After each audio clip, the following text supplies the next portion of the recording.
Les ennemis du peuple, ils sont également à l'extérieur, hors de nos frontières. Ils s'appuient sur des apatrides qui sont ici, parmi nous, à tous les échelons. Chez les civils, comme chez les militaires. Chez les hommes, comme chez les femmes. Chez les jeunes, comme chez les vieux. En ville comme en campagne. Ils sont là, les ennemis du peuple. Ils sont là, les ennemis extérieurs. C'est le néocolonialisme, c'est l'impérialisme. Alors, s'appuyant donc sur ces apatrides, ceux qui ont renié la patrie, ceux qui ont renié la Haute-Volta, en fait, ceux qui ont renié le peuple de Haute-Volta, l'ennemi extérieur développe une série d'attaques. Des attaques en deux phases. La phase non violente et la phase violente. Nous sommes actuellement dans la phase non violente. Et l'ennemi extérieur, c'est-à-dire l'impérialisme, c'est-à-dire le néocolonialisme, tente de semer le doute dans les esprits, tente de semer la confusion au sein du peuple voltaïque. Ainsi donc, à travers leurs journaux, leurs radios, leurs télévisions, ils font croire que la Haute-Volta est à feu et à sang. Or, vous êtes là, peuple de Haute-Volta, debout. Et votre présence démontre que l'impérialisme a tort et que ces mensonges ne passeront pas. Vous êtes présent, vous êtes debout. Et c'est lui qui tremble aujourd'hui. Un journaliste étranger, dans un pays lointain, assis dans son bureau climatisé, dans son fauteuil roulant, a osé dire qu'actuellement, le CSP connaît un échec dans cette tournée d'information. Est-ce que c'est un échec? Vous êtes là, répondez-moi. Est-ce que c'est un échec? Je souhaiterais que l'impérialisme soit là, qu'il vous entende dire non. Répétez, est-ce que c'est un échec? Voyez-vous, l'impérialisme a tort.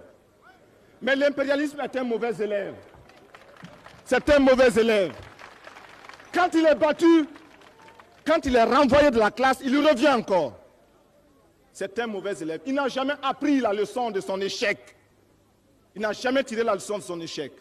Il est là-bas en Afrique du Sud, en train d'étaler, en train d'égorger les Africains. Simplement parce que ces Africains pensent à la liberté, comme vous aujourd'hui. L'impérialisme, il est là-bas, en train d'écraser les peuples arabes. C'est le sionisme. L'impérialisme est partout. Et à travers sa culture qu'il répand, à travers ses fausses informations, il nous amène à penser comme lui. Il nous amène à nous soumettre à lui, à le suivre dans toutes ses manœuvres. De grâce, il faut que nous barrions la route à cet impérialisme. Et je vous ai dit qu'il passera à une phase violente.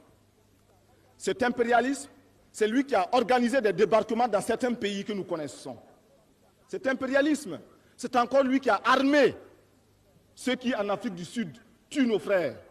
Cet impérialisme, c'est encore lui qui a assassiné les Lumumba, les Cabral, les Kwame Nkrumah.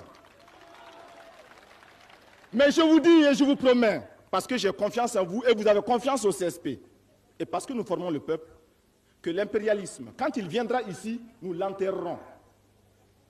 Nous enterrerons l'impérialisme ici. Ouagadougou sera le Boribana de l'impérialisme. Mais il a essayé, par des méthodes qui sont très affinées, de faire en sorte qu'au sein même du CSP, il y ait la division. Il a fait en sorte qu'au sein même du peuple voltaïque, il y ait l'inquiétude et la psychose. Nous disons que nous n'avons pas peur. Pour la première fois, il se passe en Haute-Volta quelque chose de fondamental, quelque chose de tout à fait nouveau. Le peuple aime la démocratie. Mais le peuple n'a jamais eu le pouvoir d'instaurer ici une démocratie politique vraie. L'armée a toujours eu la possibilité de prendre le pouvoir, mais n'a jamais voulu de la démocratie. Pour la première fois, nous voyons l'armée qui veut le pouvoir et qui veut la démocratie et qui veut se lier réellement au peuple. Pour la première fois aussi, nous voyons le peuple qui vient massivement pour tendre la main à l'armée. C'est pourquoi nous considérons que cette armée qui est en train de prendre les destinées de Haute-Volta, c'est l'armée du peuple. C'est pourquoi je salue aussi ces pancartes qui parlent de l'armée du peuple. Nos ennemis de l'intérieur comme de l'extérieur, pour nous nuire, s'appuient sur un certain nombre d'éléments. J'en citerai quelques-uns et je vous laisserai le soin de compléter. Ils essaient de faire croire que le CSP va arrêter l'administration, la marche normale de l'appareil de l'État.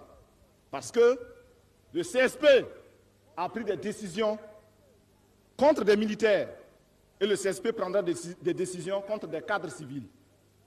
Mais nous prenons ces décisions simplement parce que nous estimons qu'à cette phase de notre lutte, il y a des hommes qui ne peuvent pas suivre notre rythme. Il y a des fonctionnaires qui n'arrivent au bureau qu'à 9 h, qui ressortent à 10h30 pour aller dans leur verger et surveiller leur villa. Est-ce que c'est normal? Quand nous voulons chasser ce genre de fonctionnaires, nos ennemis disent, voilà, le CSP veut bloquer l'appareil de l'État. Mais qui a peur de qui? Nous sommes avec le peuple. Eux, ils sont contre le peuple. Alors, nous prendrons les décisions qui seront contre les ennemis du peuple, parce que ces décisions iront en faveur du peuple, le peuple militant de Haute-Volta. Est-ce que vous êtes d'accord que nous maintenions dans notre administration des fonctionnaires pourris? Alors il faut les chasser. Nous les chasserons. Est-ce que vous êtes d'accord que nous maintenions dans notre armée des militaires pourris? Alors il faut les chasser. Nous les chasserons. Cela va nous coûter la vie peut-être, mais nous sommes là pour prendre les risques. Nous sommes là pour oser. Et vous êtes là pour continuer la lutte coûte que coûte.